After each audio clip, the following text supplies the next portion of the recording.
योगी आदित्यनाथ को मैं चैलेंज कर रहा हूं कि 24 घंटे के अंदर अगर वो वाकई में योगी हैं और उत्तर प्रदेश के मुख्यमंत्री हैं तो प्रूफ दिखाएं। हाँ, योगी को दूल्हे भाई हर रात में ख्वाब में आते हैं, बहुत परेशान रहते हैं हमारा नाम सुन के, हमारे पूरे मेहनत और कारनामों को देखकर, मगर बिहार जाकर भी योगी दूल्हे भाई का नाम ले रहे हैं।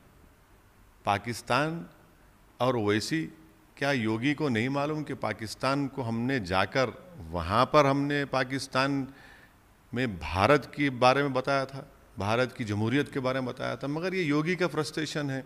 योगी में हिम्मत नहीं है कि हाथरस में एक दलित लड़की का अंतिम संस्कार उसके माँ बाप को सामने खड़ा कर नहीं किया गया, तो आज योगी बात कर रहे हैं ओवैसी की।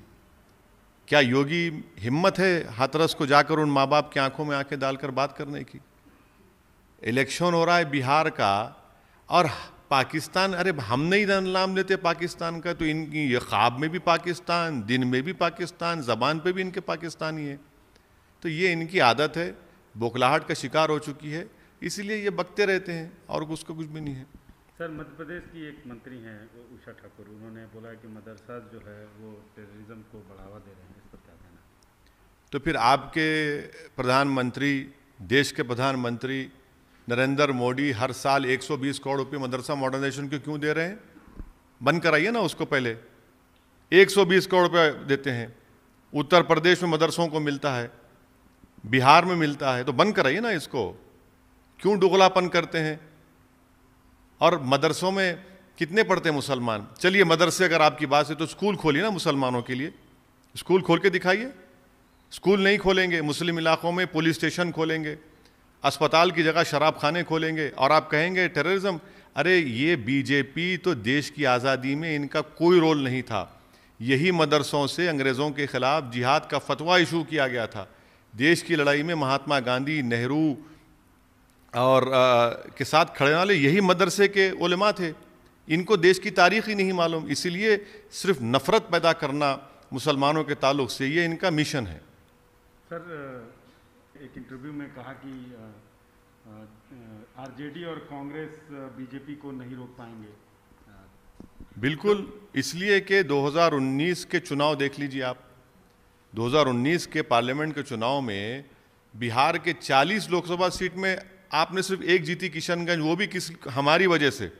अगर हमारे कैंडिडेट अख्तर उल इमान 3 लाख वोट नहीं लेते तो वहाँ से भी आप हार जाते। 3 लाख अख्तर उल इमान लिए, 3.5 लाख कांग्रेस ली, जेडीयू 3,25,000 ली।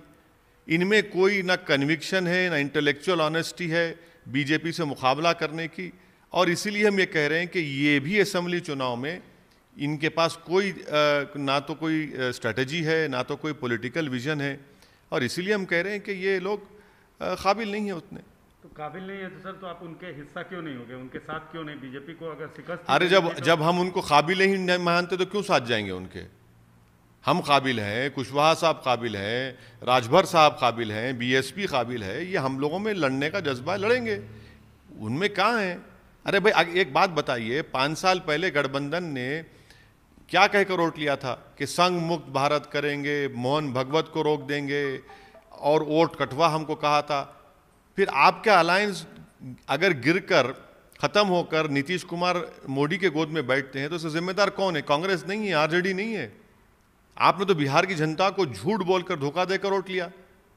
आज बीजेपी अगर सत्ता में है बिहार में तो आपकी वजह से, इन तीनों पार्टियों की वजह से, नीतीश कुमार, लालू और राहुल गांधी की वजह से। लेकिन फिर वही, आप जिस तरह से जिस गठबंधन में गए हैं, जो बीजेपी को रोकने वाली जो बड़ी ताकतें हैं सूबे में, उनके साथ नहीं। कौन सी बड़ी ताकतें? अरे वो जो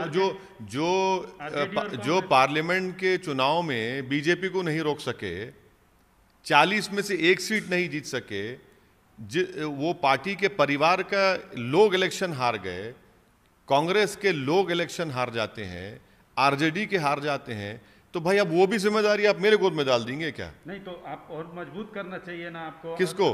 उससे तो उन बातों को बल मिल रहा है जिससे आपको वोट कटवा बोला जाता है। अरे हमको कोई फिक्र नहीं है, वोट कटवा बोले, क्या क्या बोलते बोल लो, डिक्शनरी में एक नए लफ्ज का इन्वेंशन करके बोलो, हमको कोई फर्क नहीं पड़ता।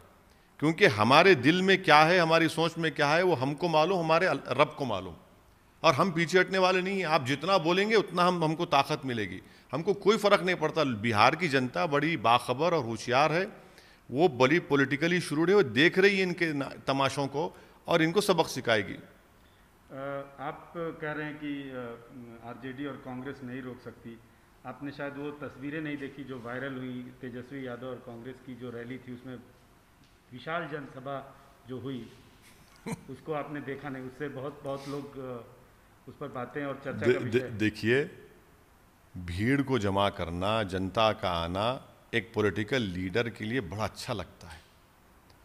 हमारे भी सभाओं में लोग हमारी स्पीच को सुनने के लिए बहुत आते हैं, मगर चैलेंज ये है कि उसको वोट में कन्वर्ट करना, वो सबसे बड़ा चैलेंज है। यकीनन जनता आएगी, हमारे जल्द सभाओं में भी आएगी, और अगर यही पैमाना है तो क्या आपके पार्लियामेंट के चुनाव में भीड़ नहीं आ रही थी आरजेडी के? क्या कांग्रेस आरजेडी के अलायंस में भीड़ नहीं आ रही थी क्या? अभी आ रही है, जब नहीं आ रही थी क्या? ये चीज़ है, देखना पड़ेगा आगे जाकर। हमारा मकसद एक ही है कि एक मैसेज, पॉजिटिव मैसेज बिहार की जनता को हम देंगे और उसमें कॉन्फिडेंस इंस्पायर होगा और तब जाकर वो वोट में कन्वर्ट होगा।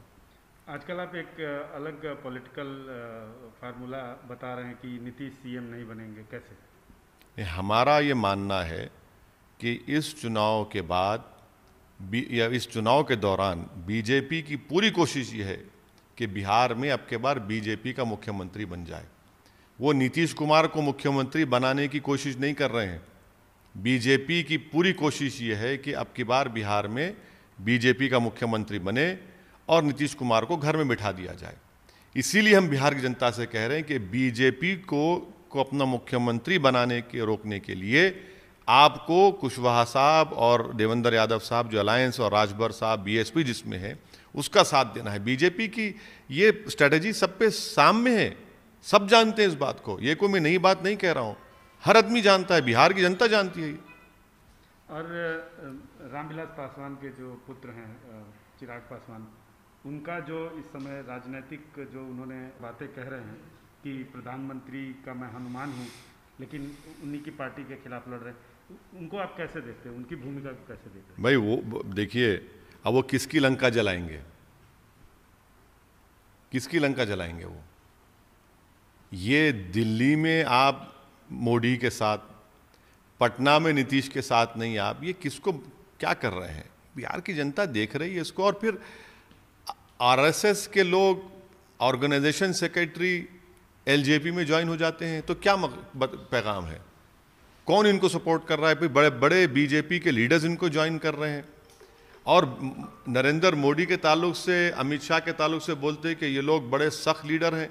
ये इतने नरम हो गए कि इनके पूरे के बड़े बड़े लीडर्स एलजेपी में जाकर इलेक्शन लड़ रहे हैं। ये किसकी आंखों में धूल झोंक रहे हैं? बिहार की जनता में तो आंखों में धूल नहीं झोंक रहे हैं आप। बिहार की जनता देख रही है पूरे आपके इन चीज़ों को और एक अच्छा फैसला लेगी। बीजेपी धूल झोंक रही है या चिराग पासवान? नहीं, ये मैं तो यही कह रहा हूं ना कि मकसद यही है कि बीजेपी का मुख्यमंत्री बने। नीतीश कुमार को मुख्यमंत्री बनाना बीजेपी का मकसद या आरएसएस का मकसद नहीं रहा। इनका मकसद यह कि अब की बार नीतीश कुमार को बिहार का चीफ मिनिस्टर ना बने, बल्कि बीजेपी का बनाए। और हम बिहार की जनता से कह रहे हैं कि आपने 2019 के चुनाव में आरजेडी को, कांग्रेस को वोट दिया, वो नाकाम साबित हुए। अपने वोट को, आपका कीमती वोट है, उसको ज़ाय होने मत दीजिए, उससे नुकसान होने मत दीजिए, अपना फ़ायदा कराइए और कुशवाहा साहब और देवेंद्र प्रसाद यादव, बीएसपी, राजभर साहब के अलायंस को वोट दीजिए। एक अंतिम सवाल सर, जो आपका गठबंधन है, आपके विरोधी, अरे भाई, ये जो तोपें तो चली नहीं 19 पार्लियामेंट चुनाव में। बड़े बड़े तोप गए थे, बड़े बड़े तोप गए थे 2019 के पार्लियामेंट चुनाव में। क्या तोप में पानी डाल दिए थे क्या? तोप ही नहीं चली, सब टाइं हो गए। चलिए, हम तोप हैं तो हमारा, जब हमारी घनगरज चलेगी वो निशाने में बैठेगी, हमको पूरा यकीन है। मगर आपका तोप तो एक्सपायरी डेट हो चुकी है ना उसकी। वो आपको बोल रहे हैं? अरे हमको तो सारी दुनिया बोलती है, हमको फिक्र नहीं है। बीजेपी बोलती है हमारे बारे में, आरएसएस बोलती, नीतीश बोलते, कांग्रेस बोलते।